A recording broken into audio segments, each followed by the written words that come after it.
গাছের এটা গাছে যায় অলরেডি। যেটা আমি সবসময় করে থাকি সেটাই আজ সকালবেলা সমস্ত কাজ করে পুজো দিয়ে নিয়েছি। ঘরে একটু কলা ছিল, কলা দিয়েছি। আর গ্লাসগুলোর দিকে কেউ তাকিও না, তার কারণ হচ্ছে সারাদিন ঠাকুরকে গ্লাসে জল দিয়ে রাখে আমার ছেলে, যার জন্য গ্লাসগুলো এরকম হয়ে গেছে, বুঝেছো। কদিন পর গ্লাসগুলো বাদ দিয়ে নতুন ওই পুজোর প্রসাদের বাটিটাই করো।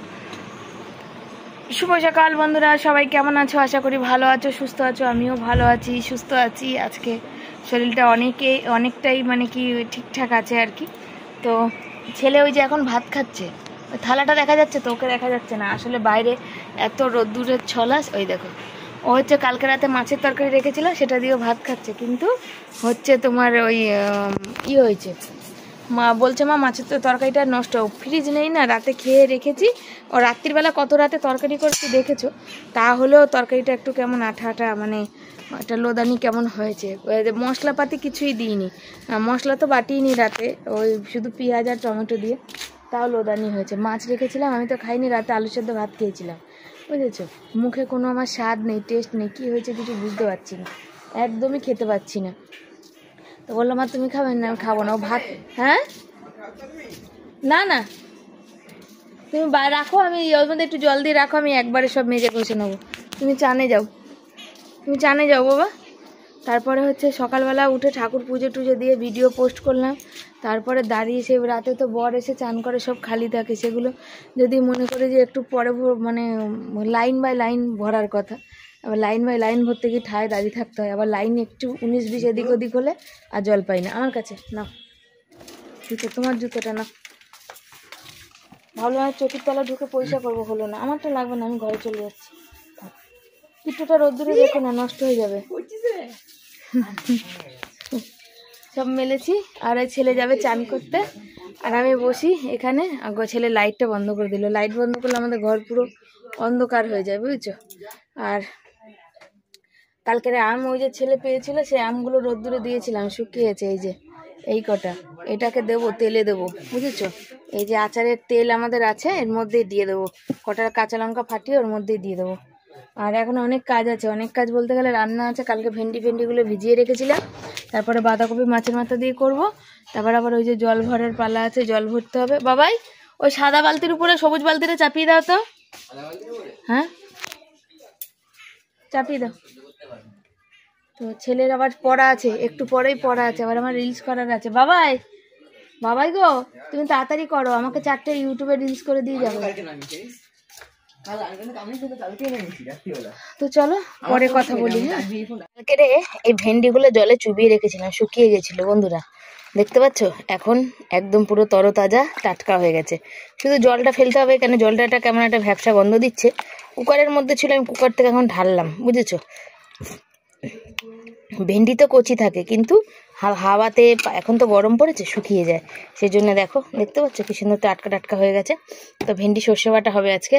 এই দেখো বাসনগুলো সব বার করেছি, আমি খেলাম বাটিতে, এই বাটিতে ভাত, ছেলে থালায় ভাত খেয়েছে সেইগুলো। আর এই যে গ্যাস মোছা বাকি রয়েছে, গ্যাসটা মুছবো, কারণ রাতে আর মুছি না, নিরামিষ ছাড়া রাতে আর মুছি না, বুঝেছো। তো তোমরা কিন্তু অবশ্যই জানাবে যে একদম পুরো টাটকা ভেন্ডির মতন হয়ে গেল কিনা, বলো, তাই না। এই যে রয়েছে আচারের তেলের মধ্যে মশলা রয়েছে কিছুটা, কালকে যে আমগুলো দিয়েছিলাম শুকাতে। তো আমি তো সচরাচর এরকম আচার করি না, তোমরা আগে দেখেছো ভিডিওতে, এখন কয়েক বছর বন্ধ করেছি। তো এই আমটা এই তেলের অল্প করে করাই ঠিক আছে আমাদের। কেন বলো তো, বিগত দিন কিছু একটা সমস্যার জন্য আচারটা খাওয়া হয়েছিল না, নষ্ট হয়েছিল অনেকটা, ওই জন্যে। তেল দেবে তার একটু, তেল দেবে তো? না আর দেবো না, এটা মানে নরম হয়ে যাবে না। আর এই পুরো তেল চপচপে, দেখো ভরে গেল। তো শুধু নুন দেবো, শুধু এটার মধ্যে একটু নুন দেবো, সব কিছুই দেওয়া আছে, একটু হলুদ, এটা মজুক আগে। আমি এরকম কোনোদিন করিনি, জীবনে প্রথমবার এইরকম করলাম, জীবনে কোনোদিন করিনি। কেন, আমি তারপর মানে একটা কারণে আচার করা বন্ধ করেছি। মানে আম যখন বাড়িতে এনে কাটি শক্ত, এই যে হাতটা দেখো ছোট বড়, পুরো আমার এইটা মানে এই নখের এই অবধি আর হাতের এই অবধি, এই যে দাগ রয়েছে এই অবধি, পুরো এখান থেকে চিড়ে কেটে গেছিলো, এখান থেকে দুটো ফাঁকা হয়ে গেছিলো। আমার কত দিন কত কষ্ট হয়েছিল ওই কাজকর্ম সংসারের করতে, কিন্তু তবুও কাউকে পাইনি যে মানে আমার ওই মানে বলবে যে আয় আমার বাড়ি দুদিন থাক, তোর হাতের এই অবস্থা। আমি যতটুকুনি পেরেছি করেছি, আর আমার বরমশাই এসে কাজ থেকে এসে করেছে। কেন আমাদের সেই পরিস্থিতি না যে শরীর খারাপ হলে বর কাজ থেকে মানে কাজ ছুটি করে বাড়ি থাকবে আর হবে। আমার বর কাজ ছুটি করে দেখেছো, খুব কম, 2 মাস 3 মাস পর একদিন করে। তো এই তেলটা ছিল, তো আমি বললাম চলো, এই আমটা ছেলে এনেছিল, তো আম আর খাবো না। আম খাবো না মানে এখন আম মানে নীল ষষ্ঠীতে আম দিয়ে কোনো বছর আগে খেয়ে নিই, বলবো না যে খাই না, কোনো বছর খেয়ে নিই আগে। তো এবছর যখন দেখছি আম আসেই নি এখনো অবধি ঘরে, আর কদিন বাকি রয়েছে, যে 3 তারিখ হয়েই গেল, আর 10 দিন মতো বাকি আছে। তো ওই 10 দিনও কেটে যাবে, তারপরে নলে আম খাবো। তো এই আমটা ছেলে এনেছিল, তোমাদের কাল দেখিয়েছিলাম ভিডিওতে, এনে তেলে দিয়ে দিলাম। এই যে 4টে মাত্র ভিডিও করলাম, ছেলে চলে গেল, নাইটি পরেই করলাম, জামা কাপড় মানে খোলার সময় ছিল না। আর ছেলে চলে গেল হচ্ছে, ছেলে ইসে গেল, পড়তে গেল, আর আমি এখন জল ভরবো। আর কাজগুলো সারা হয়ে গেছে ছেলে থাকতে থাকতেই, ভিডিও যেহেতু সেভে বসিয়েছিলাম সেহেতু ততক্ষণে কাজগুলো সারা হয়ে গেছে, বুঝেছো? কাজগুলো সারা হয়ে গেছে বলতে কি পড়লো রে বাবা, ওই কি বলে বাসন মাজা, গ্যাস মোছা, তারপরে ছেলের প্যান্ট ধুয়ে দেওয়া। আমি বললাম কি রে আমার এত হাতে ব্যথা, তুই প্যান্টটা তোর আর সময় ছিল না। বললো আমি এখন এক জায়গায় সকালবেলা পড়তে গেছিলো না, সেখান থেকে পড়ে এসে, ও তো বাচ্চা মানুষ, ও সারাদিন যদি পড়া নিয়ে থাকে, ওরও তো একটু মানে বাইরে যেহেতু খেলাধুলা করতে যায় না, একটু ফোনটা বন্ধুরা কি ছেড়েছে হোয়াটসঅ্যাপে, যে কী বলে ওগুলো ছাড়ে না, স্ট্যাটাস ছাড়ে না, কি ছেড়েছে সেগুলো একটু দেখলো, দেখে টেখে নিয়ে তারপরে খেলো, দিয়ে আবার বাথরুম গেল, তারপর আবার চানে গেল। সকালবেলা ওর বাথরুম ভালো করে হয় না, বাথরুম ভালো করে না মানে এই পটিটা না হলে না, ওকে 2-3 বার ও যায়। ওরা এই গরম পড়েছে সমস্যা। আর একটা জিনিস দেখাই, দেখো এখানে দিয়েছি, এই ময়দাটা ওখানে ছিল, দেখো কেরম অসংখ্য পিঁপড়ায়, দেখো এই যে ময়দা প্যাকেট পুরো ফুটো ফুটো করে দিয়েছে। আমি একটু রোদ্দুরে প্যাকেট ধরেই দিয়েছি যাতে রোদ্দুর লাগুক। এই দেখো আমার সারা গা ভর্তি হয়ে গেল পাউডারের মতো। পাউডার আর পয়সা দিয়ে কিনতে হবে না, অল্প পয়সাতেই হয়ে যাবে। তো ওই করে দিয়ে 4টে ভিডিও করলো, সেজন্য আমার প্যান্ট জামাগুলো ধুয়ে দিলাম। আর ভিডিওটা কালকের আজকে ব্লগিংটা শেষ করিনি, সেখানে লাস্টে লিখতে হলো গুড নাইট, সেটা আমি পারি না, সেটা ছেলেই পারে, ও আবার লিখে দিল। তো বর ফোন করেই যাচ্ছে জানো তো। তো দেখো বরের গেঞ্জি ঝুলছে, আমি হাঁপিয়ে গেছি। রোদ্দুরে একটু গেলেই না আমার শরীরটা কেমন করতে লাগে, প্রেশার বেড়ে যায়। এখন মানে কি ছিলাম, 8 ঘন্টা রাস্তা লাগে আমাদের বাড়ি থেকে স্টেশন, হেঁটে বাজারে যেতাম। এই বৈশাখ মাসে 2 ব্যাগ বাজার বয়ে নিয়ে হেঁটে আবার বাড়ি আসতাম।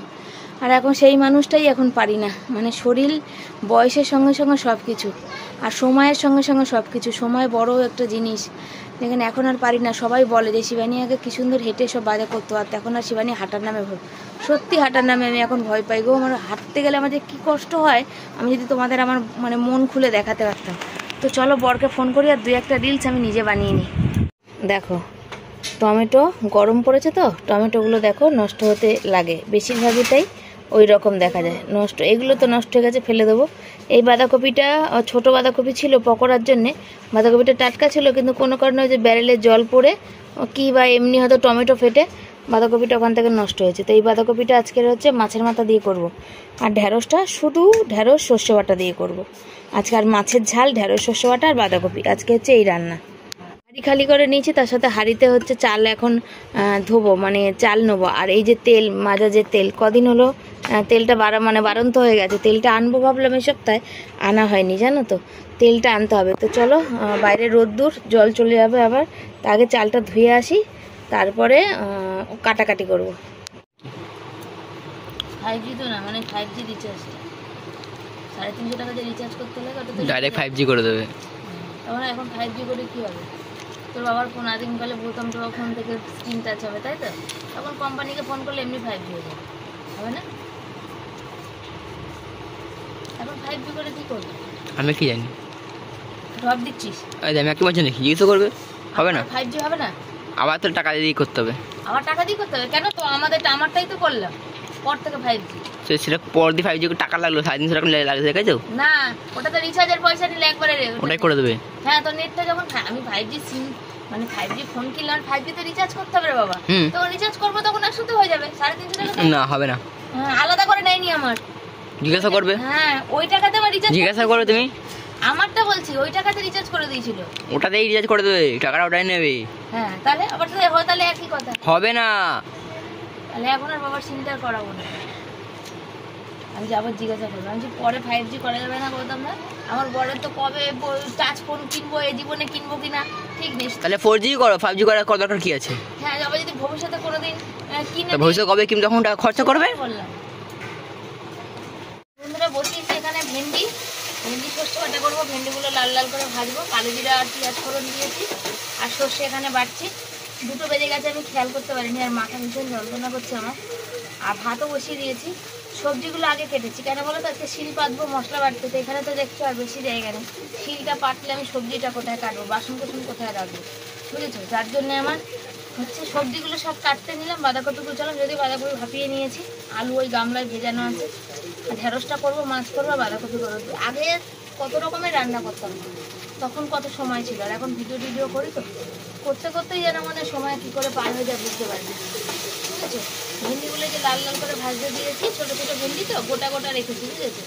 এই ছোটো আর যেগুলো একটু বড় আছে এই যে গোটা গোটা রেখেছি সব ভেন্ডিগুলো, আর যেগুলো একটু বড় আছে সেগুলো 2 টুকরো করে দিয়েছি। তোমাদের ওখানে কি এরকম গরম পড়েছে নাকি একটু জানিও তো, আমাদের ওখানে তো বিশাল গরম পড়েছে, এত গরম পড়েছে বলার কথা। ভেন্ডিটা কচি কচি ভেন্ডি সর্ষে বাটা ভেন্ডি আমার ছেলের আর বরের বিশাল প্রিয়, আর কচি কচি ভেন্ডি হলেও খুব ভালো, কিন্তু আমার তো ভেন্ডি খাওয়াও বারণ। আজকে দেখো আমার থাইরয়েড তো, আমার 2টো জিনিসই খাওয়া বারণ, বাঁধাকপিও বারণ, ভেন্ডিও বারণ। আমি ভাতটা একটু দিয়ে খাবো বলো, নিজের জন্যে কালকে আলু সেদ্ধ ভাত খেয়েছি, পটল খাওয়া বারণ, পটলের দানা খাওয়া বারণ, তো খাবোটা কি আমি, তাই না? রোজ কি আর সেদ্ধ ভাত ভালো লাগে বলো? এত কিছু করি কিন্তু নিজের জন্য সেদ্ধ খেতে হয়। রোগ এমন একটা জিনিস, রোগের জ্বালায় সব কিছু ছেড়ে দিতে হয়, বুঝেছে?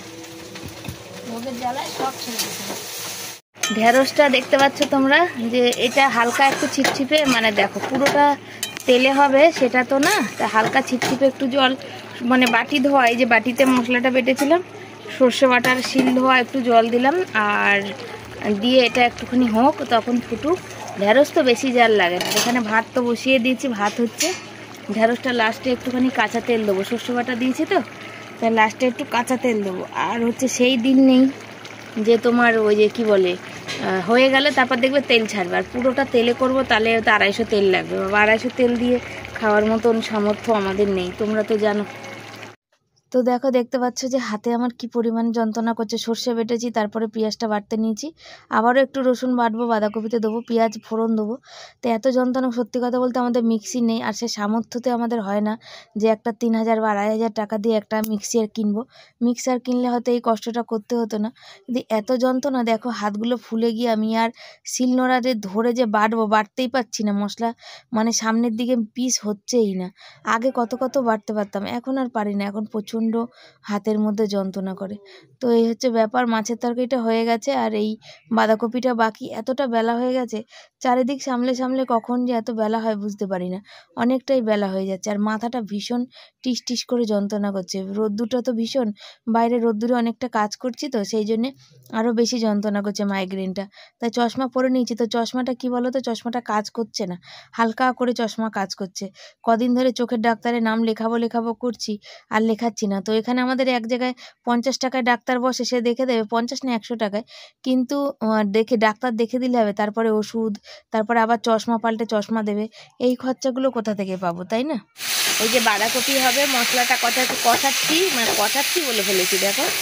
আর এখানে লাল লাল করে আলু ভাজা হয়ে গেছে, মাছের মাথাটাও দিয়ে মশলাটা, এখানে কিছুই মশলা দিইনি, এখনকার বাঁধাকপি তো, তাই একটুখানি রসুন থেতো মানে দিয়েছি, আর টমেটো দিয়েছি, আর জিরের গুঁড়ো, আর পেঁয়াজ ফোড়ন দিয়েছি, পেঁয়াজ তেজপাতা গোটা জিরা ফোড়ন দিয়েছি। আর এখানে এই যে মাছ করেছি, কালকের সেদ্ধ আলু ছিল, সেদ্ধ আলু দিয়ে মাছের এটা ঝাল করে মানে ঝোল করেছি আর কি।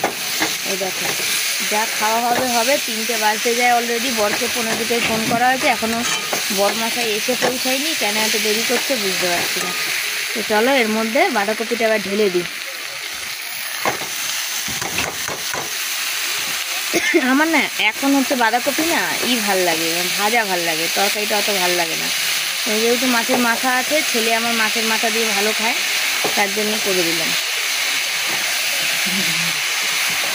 কালারটা কি দারুণ আসছে না বলো তোমরা একটুখানি? কালারটা কিন্তু সেই এসছে।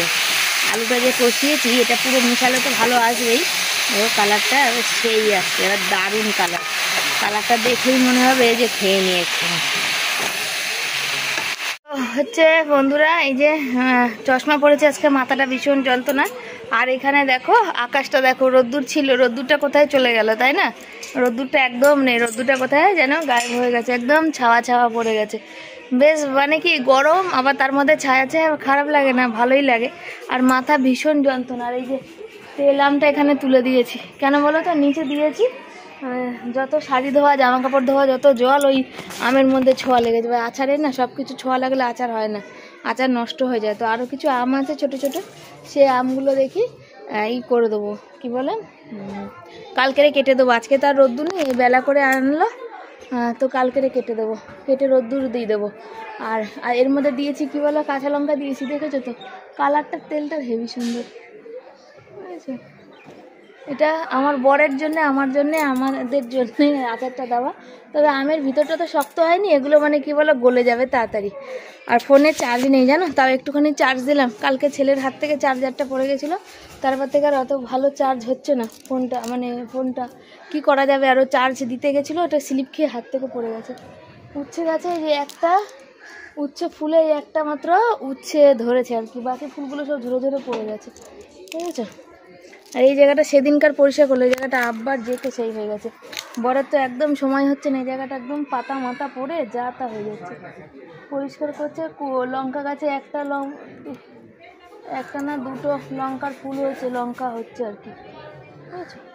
উচ্ছে পাতাগুলো না এই সময় যখন মুখে টেস্ট লাগে না, তখন উচ্ছে পাতাগুলো দিয়ে কিন্তু বড়া খেতে ভালো, বা বেগুন দিয়ে উচ্ছে পাতা দিয়ে চচ্চড়ি খেতেও ভালো।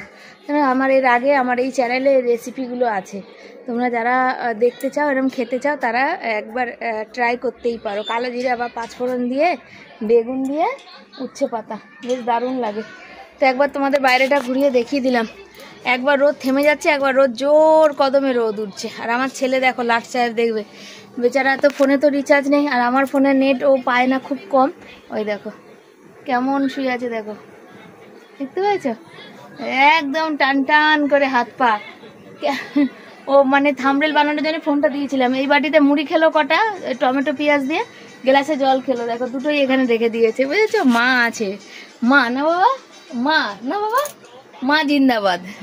আমার ছেলে অনেক করে দেয়, ঘরটা ঝাড় দিয়ে দিল, আমার কোমর যন্ত্রণা করছিল, আমি শুয়েছিলাম, আলুটা বাঁধাকপির বসানো ছিল, নেড়ে দিল, বাইরে জামা কাপড়গুলো তুলে দিল, আমাকে ঠান্ডা ঠান্ডা জল বাইরে থেকে নিয়ে এসে খাইয়ে বারবার খাওয়ালো, সবজি কি কি লাগবে সেগুলো ঝুড়িপত্রগুলো হাতের কাছে দিল। অনেক কিছু করে গো আমার ছেলে, সত্যি অনেক কিছু করে। তেলটা এখানে ছিল, পড়ছিল, আমি ওর বললাম বাবা দেখ তো, মনে হচ্ছে দরজার সামনে জলে ভর্তি, মানে ওখানেও জল হয়েছে, তুই তুলে দে, সেটা করে দিল। কোনো বিরক্তি নেই আমার ছেলের, জানো, সত্যি কথা। তো চলো পরে কথা বলি। তো আজকে দুপুরে রান্না দেখো, এই যে দেখতে পাচ্ছ ঢেঁড়সটা হচ্ছে, কি বলো তো, যে দেখলে রস রস ছিল, কিন্তু এখানে দেখতে পাচ্ছ একদম শুকিয়ে গেছে, একদম মশলা মশলা। এখানে বাঁধাকপি, মাছের ঝোল আর ঢেঁড়সের তরকারি। আগে কত কিছু রান্না করতাম জানো, এখন শরীরেও দেয় না, আর সামর্থ্যও কুলাতে পারি না। রান্না করতে আমি ভীষণ ভালোবাসি। রান্নাটা কেউ আমাকে শেখায়নি, রান্নাটা আমি নিজে থেকেই শিখেছি, নিজের মনে মনে এক একটা জিনিস এক্সপেরিমেন্ট করেছি। আর এখন তো কিছু ভালো মন্দ করিই না, আগে যেমন কত কিছু করতাম, এখন এই পয়সার তাগিদে কিছুই হয় না। না পরিবারকে খাওয়াতে পারি, বলো কাকে বলবো, কাকে দোষ দেবো? কাউকে দোষ দেওয়ার নেই, তার কারণ কি বলো তো, সংসারটা আমিই চালাই, বর যা ইনকাম করে সবই আমার এই দু হাতে এনে দেয়। কিন্তু দু হাতে এনে দিলে কি হবে, আমি চারিদিক সামলে একটা পয়সারও মুখ দেখতে পারি না, নিজেরই তো কোনো শখ করি না। এইখানে কতটা ফ্যান পড়ে গেছিলো, তাই বলছিলাম যে আর ভাল লাগে না খাটতে। আসলে এই 19-20 উঁচু নিচু জায়গা তো, তাই জন্য এখানে একটু 19-20 কোনো কাজ করলেই উল্টো পাল্টা হয়ে যায়। তো এখানে জল চলে এসছে, ওদের গামলা ভরে গেছে, 4টে বাজে, বর কাজে বেরোবে। আমি বললাম তুমি একটুখানি আমাকে ভিডিও করে দেবে গো, কেন ভিডিও করে দেওয়ার মানুষ নেই, আমাদের দরজার সামনে বসে বর জুম করে করছে আর কি। বাসনটা ধোবো, ওদিকে বালতিটা, সবুজ বালতিটা ভরলাম, চারিদিকে জল গরম হয়ে যায়, জল ফেলতে আমি ভালোবাসি না, যতটা জল থাকে সব জল দিয়ে আমি কাজ করে নিই। তারপর যেটুকু, আর ওই দিকের বালতির জলটা ফেলে দেবো, তার কারণ কি জানো তো, কেন বলো তো, ওই জলটা না ফেলে এত গরম রাত্রিবেলা না, আর মুখ টুকে জল দিতে পারি না, মুখে মানে গরম ভাপ আনি জল, মানে এতটা গরম, সারাদিনই চাতালটা রোদ্দুর পড়ে, তো সেজন্য জন্য জলগুলো প্রচণ্ড গরম হয়ে যায়। আর বর যদি দুপুরে চান করে নিত তাহলে তো গামলা বালতিতে ঠান্ডা জল থাকতো, তাহলে রাতের বেলার দিকে ওই হতো। কিন্তু এই জলটা এত গরম, আগুনের মতো, মনে হচ্ছে ফুটানো জল। সে রাত অবধি খোলা থাকলেও না হালকা কোনো রকম ঠান্ডা হবে, গরম ভাব থেকেই যায়, চোখে মুখে জল দেওয়া যায় না। সেই জন্য ফেলে একটু ঠান্ডা জল ভরলাম। তো বন্ধুরা, সন্ধ্যার তো আর আসেনি, সেই এখন এসছি, এখন 10টা পার করে গেছে, আটা মাখতে এসছি। আর কিছুতেই আটা মাখতে পারছি না, আসলে বসেছি প্রায় আরও অনেকক্ষণ আগে, হাতে এত যন্ত্রণা করছে। আর মানে আমাদের কপালটাই এরকম, আমার বড় এই পাশে একজনের বাড়ি, এই যে এখানে এই আমাদের বাড়ির সামনের বাড়ি একটা বাড়ি কাজ করেছিল, সেই বাড়ি কাজ করে 15 দিন কাজ করে একটা পয়সা পাইনি। সেই সময় ভাগ্যিস আমার বড় লেবার নেয়নি, তাই শুধু লোকে ওকে মানে কি বলবো, দেবো না, গায়ের জোর, আমি কাজ করার পর বলে দেবো না, সেখানে তো কিছু বলার নেই। আজকে কতদিন ধরে কাজে যাচ্ছে তোমরা দেখলে, অফ টাইমে সেই পয়সাটা আসলে মানে কোনো কাজ হতো। ছেলে সাইকেলটা সারানোর মতো পয়সা নেওয়া হয়েছিল, আর বাকিটা বলা হয়েছিল 250-300 বস্তা রাবিশ প্রায় ভরেছে ওখানে, যে রাবিশগুলো একজন নেবে, তার সাথে কথা হয়েছে। কিন্তু এখন যে ওই উপরতলার নিচতলা বাড়ি আছে, নিচতলা বাড়ির নিচতলা বাড়ির মহিলা বলছে যে না, পয়সা দিয়ে রাবিশ দেবো, রেখে দাও রাবিশ, সব রাবিশ কোথায় দেবো। সেই যাই হোক, এক কথা দু কথা, তো ওই রাবিশ আমাদের কিছু ছিল না, শুধু ওই কাজ করার মানে রাবিশ ভরার পয়সাটা আমরা পেতাম। সেখানে রাবিশগুলো তো সেই মানে ভরা হয়েছে ছাদের 3তলার উপরে, কিন্তু ঠিক 3তলা থেকে নামানো হয়নি। আর একদিন কি দুদিন হলে নামানো হয়ে যেত। তো লেবার নেওয়ার কথা ছিল, লেবার ভাগ্যিস নিইনি, কারণ আমার ঘর থেকে টাকা দিতে হতো, যেরকম আগের বার হয়েছিল। সে রাবিশগুলো আজকে সব ঢেলে দিয়ে আসতে হয়েছে, বুঝেছো। বলছে যখন সে কাজটা করলেই না, রাবিশ যখন উপর থেকে নামানোর কথা হয়েছিল, ভরেছো তা কী করবো, আমি রাবিশগুলো দিতে না পারি, পয়সা দেবে না, বুঝেছো। তার জন্য আর মানে কি বলবো বলো, এরকমই হচ্ছে আমাদের জীবন, কিছু বলার নেই। তোমাদের সাথে শেয়ার করি, আমি আটা মাখছিলাম, তোমরা দেখলে আটা মাখতে মাখতে হঠাৎ সেই সকালেই বললাম এত হাতের যন্ত্রণা বেড়ে গেছে যে বলার কথা না। এমনিতে কিছুদিন ধরে হাত পা খুব যন্ত্রণা করছে আমার, কি হয়েছে জানি না, ভিতরে একটা ভারী সমস্যা হচ্ছে বুঝতে পারছি, কিন্তু সে সমস্যার এই মুহূর্তে আমি ডাক্তারখানা যেতে পারছি না। জীবনে যা হবে দেখা যাবে, কপালে যা লেখা আছে তাই হবে, তার বাইরে কি কিছু হবে। তো ছেলে বলল মা দাও, আমি তোমার আটাটা মেখে দিই। তার জন্য ছেলে মেখে দিল। আর বর গেল সেই যেই ছেলেটার থেকে বস্তা আনা হয়, মানে যে ছেলেটা বস্তাগুলো সব দিয়ে এসেছিলো, সেই ছেলেটার ওই বস্তাগুলো আবার ফেরত দিয়ে আসলাম, বুঝতে পেরেছো। কেন আমার মানে মান সম্মানটা না আমার বেশি লাগে গায়ে। সেই ছেলেটা দিয়ে এসছে, পয়সা দেবে না বলে, সে তো প্রথমেই বলেছিল বলো যে পয়সা দাও, না দিয়ে রাবিশগুলো নেবে, তখন রাজি হয়ে গেছিলো, এখন বলছে দেবো না। সেখানে আমাদের মান সম্মান কতটা গেল, তাকে আমরা কি বলবো, নিজের কোনো ভাষা নেই যেটা বলবো। আর মানুষগুলো যে দেখলে তো, আমার বর কতদিন কাজে গেল, একটা পয়সা পেলো না, একটা পয়সা পাবে না, বিশ্বাস করো মা কালী বলছি, একটা পয়সা সেখান থেকে দিল না। তো আমার টেনশন করলে শরীরটা ভীষণ খারাপ করে। আমি ভেবেছিলাম ওই টাকাটা দিয়ে ছেলের বই বাকি আছে কিনবো। চোখ মুখের অবস্থা দেখতে পাচ্ছ, ফুলে কি হয়েছে। ছেলের সব বইগুলো কেনা হতো না, তবে কিছু একটা বই কিনতাম। আজ বললাম হাতে ভীষণ যন্ত্রণা, এত যন্ত্রণা করছে, আমি নিতে পারছি না যন্ত্রণায়। হাড়ের ডাক্তার, আমার ছেলে বলছে তোমার ক্যালসিয়াম নেই। আমি বাবারে আমার ভেঙে যাবে রে, হাতটা ভেঙে যাবে। বলছে ভাঙবে না, দেখো ও হাসছে কেমন। আর আমাকে মলম লাগিয়ে দিচ্ছে, আর এখানে ক্র্যাপ ব্যান্ডেজটা হাতে বেঁধে দেবে। ক্র্যাপ ব্যান্ডেজটা বেঁধে এখন রাখবো, যখন ঘুমাবো। অনেক দিন হলো, তোমাদের বললাম না, চোখে কোনো ঘুম নেই আমার, জানি না কেন এরকম আমার সাথে হচ্ছে, অনেক দিন ধরেই হচ্ছে এই জিনিসটা। আসল কথা তো হ্যাঁ জানি, তোমরা বলবে শিবানী শরীরের খেয়াল রেখো, শরীরের খেয়াল রেখে, কিন্তু মাথা যে চিন্তা, এটা চাইলেও তো মাথা থেকে বেরিয়ে যায় না, জানো তো, মাথা থেকে সরাতে পারি না। আর আমার হাতে খুব যন্ত্রণা ছিল, আমার বরের হাতেও তাই। তো একটা বেল্ট কেনা হয়েছিল লকডাউনের আগে, তো বর দিনের বেলা পরতো, রাতের বেলা আমি পরতাম, পরে শুতাম, এই হাতের এইখানের যন্ত্রণার জন্যেই। ডাক্তার বলেছিল হাড়ের সমস্যা, হাড় বেড়েছে। কিন্তু সেই বেল্টটা কোনো কারণে আমার বরের ব্যাগ থেকে কেউ নিয়ে নিয়েছে, যার জন্য এখন আর হয় না। এই ক্র্যাপ ব্যান্ডেজটা আমাকে আমার পায়ের উপরে একজন গাড়ি চালিয়ে দিয়েছিল, সে কিনে দিয়েছিল, তো সেটাই এখন বাঁধি। তো চলো আজকের মতো বিদায় জানাই, এখানে ভিডিও শেষ করছি। ভালো লাগলে সবাই পাশে থেকো, সবাইকে